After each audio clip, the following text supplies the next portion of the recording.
Dia duduk gitu kan.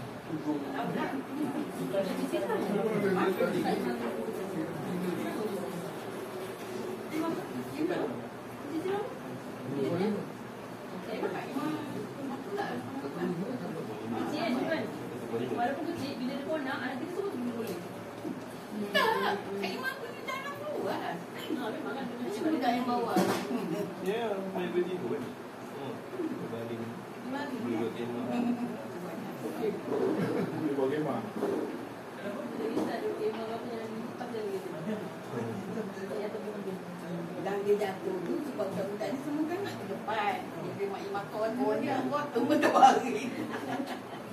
Boleh mana tu ni. Aku dekat duduk tak nak. Dia buat semua nak masuk ke depan daripada kan. Semua nak masuk ke depan dia ni.